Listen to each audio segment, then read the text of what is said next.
Assalamualaikum warahmatullahi wabarakatuh. Perkenalkan, nama saya Retno Pangesti, NPM 19510303336, Prodi Akuntansi Syariah kelas A semester 6. Video ini dibuat untuk memenuhi tugas ujian tengah semester mata kuliah Akuntansi Keuangan Lanjutan 2. Di sini saya akan membahas mengenai soal transaksi internasional dan transaksi kontrak forward. Baiklah, langsung saja ke pembahasan soal. Soal nomor 1 adalah soal materi transaksi internasional. Di sini terdapat transaksi ekspor.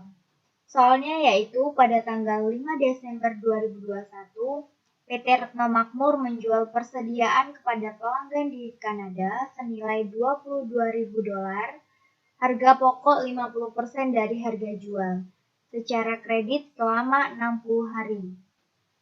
Berikut ini adalah data nilai tukar yang diperlukan. Pada tanggal 1 Desember 2021, kurs spotnya adalah 12.500. Pada tanggal 31 Desember 2021, kurs spotnya 12.650. Pada tanggal 1 Februari 2022, kurs spotnya adalah 12.550. Diminta, buatlah semua jurnal transaksi ekspor yang diperlukan selama periode transaksi tersebut. Untuk soal nomor 2 adalah materi transaksi forward. Di sini terdapat transaksi import. Soalnya itu PT Pangesti Jaya membeli peralatan dari Jepang seharga 28.000 yen. Pada tanggal 5 Januari 2021, pembayarannya akan jatuh tempo pada 5 April 2021.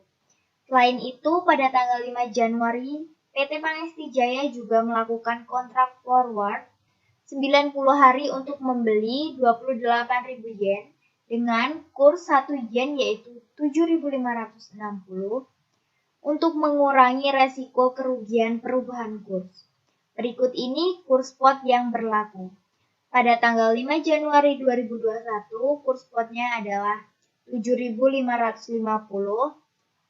dan pada tanggal 5 April 2021, kurs spotnya naik menjadi 7.700. Diminta, yang pertama buatlah jurnal-jurnal yang diperlukan terkait transaksi di atas. Yang kedua, bandingkan pengaruh terhadap laba neto sebagai dampak dari penggunaan forward exchange contract. Baiklah, langsung saja ke pembahasan soal.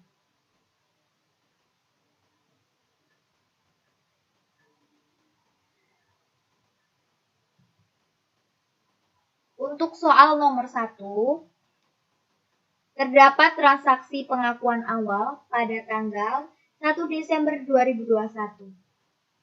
Diketahui harganya yaitu $22.000, kursnya yaitu 12.500. Dan jika dirupiahkan, 22.000 dikali dengan 12.500 yaitu hasilnya 275 juta.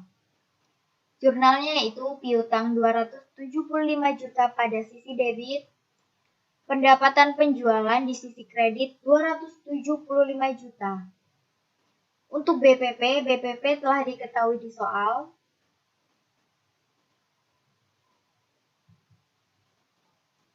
Yaitu harga pokok 50% dari harga jual. 50% dikalikan dengan 275 juta, hasilnya adalah 137.500.000. Untuk jurnalnya yaitu BPP di sisi debit 137.500.000, persediaan di sisi kredit 137.500.000. Untuk transaksi yang kedua yaitu pelaporan keuangan pada tanggal 31 Desember 2021. Harganya yaitu $22.000, kursnya yaitu pada tanggal 31 Desember 2021 adalah 12.650. Dan jika dirupiahkan, 22.000 dikali dengan 12.650, hasilnya adalah 278.300.000. Dan untuk mencari untung, caranya itu dengan 275 juta dikurangi dengan 278.300.000, hasilnya adalah 3.300.000. Untuk jurnalnya itu piutang di sisi debit 3.300.000, dan untuk keuntungan di sisi kredit, keuntungan dari selisih kurs 3.300.000. Dan untuk transaksi yang terakhir yaitu pelunasan pada tanggal 1 Februari 2022. Harganya yaitu $22.000. Kursnya yaitu 12.550 pada tanggal 1 Februari 2022.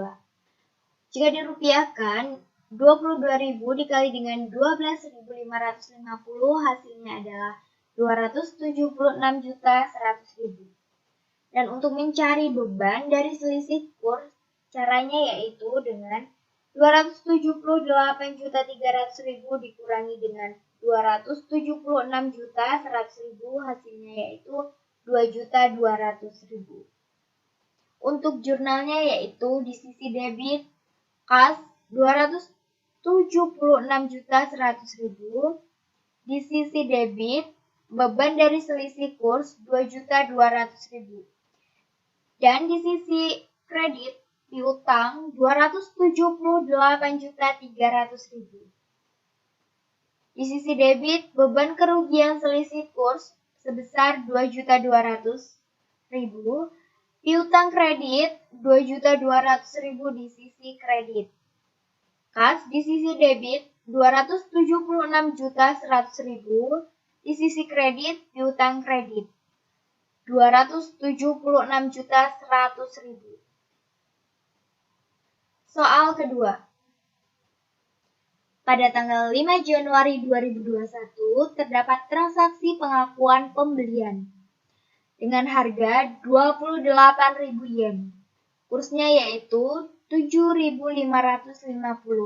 Jika dirupiahkan, 28.000 dikali dengan 7.550 hasilnya 211.400.000. Dan untuk jurnalnya yaitu di sisi debit 211.400.000, di sisi kredit hutang dagang 211.400.000. Selanjutnya, pada tanggal 5 April 2021 terdapat transaksi penyelesaian dengan harga 28.000 yen. Kursnya yaitu 7.700. Dan jika dirupiahkan, 28.000 dikali dengan 7.700 hasilnya 215.600.000. Dan untuk mencari kerugiannya yaitu 211.400.000 dikurangi dengan 215.600.000, hasilnya 4.200.000. Dan untuk jurnalnya yaitu kerugian selisih kurs 4.200.000 di sisi debit, hutang dagang 4.200.000 di sisi kredit. Selanjutnya yaitu membayar 28.000 yen. 28.000 yen, kurs forwardnya yaitu 7.600, dan jika dirupiahkan 28.000 dikali dengan 7.600 hasilnya 212.800.000. Jurnalnya itu piutang broker menerima yen 212.800.000, dan di sisi kredit yaitu hutang kepada broker menyerahkan rupiah sebesar 212.800.000. Selanjutnya kurs spot. Kurs spotnya pada tanggal 5 April 2021 yaitu sebesar 7.700. Kontrak forwardnya adalah 7.600. Dan dengan harga 28.000 yen. Jika dikalikan, 7.700 dikali dengan 28.000 hasilnya 215.600.000. Sedangkan 7.600 dikali dengan 28.000 hasilnya 12.800.000. Dan untuk mencari untung, 215.600.000 dikurangi dengan 212.800.000. Hasilnya 2.800.000. Untuk jurnalnya itu hutang kepada broker menyerahkan rupiah 212.800.000. Kas pada sisi kredit 212.800.000. Kas menerima yen 215.600.000. Dan di sisi kredit keuntungan selisih kurs 2.800.000. Dan di sisi kredit piutang broker memberikan yen 212.800.000. Dengan kontrak forward laba rugi bersih perubahan kurs impor, yaitu dari kerugian selisih kurs dari tabel ini, kontrak forward dari keuntungan selisih kurs dari ini. Rugi bersih yaitu 4.200.000 dikurangi 2.800.000 hasilnya 1.400.000. Dan jika tanpa kontrak laba rugi bersih perubahan kurs impor rugi 4.200.000. Kesimpulan yaitu jadi dengan adanya instrumen kontrak forward ini kerugian dari transaksi akibat perubahan kurs ini berkurang menjadi 1.400.000 hasil dari 4.200.000 dikurangi 2.800.000. Sekian pembahasan materi tentang transaksi internasional dan transaksi kontrak forward. Sekian dari saya. Wassalamualaikum warahmatullahi wabarakatuh.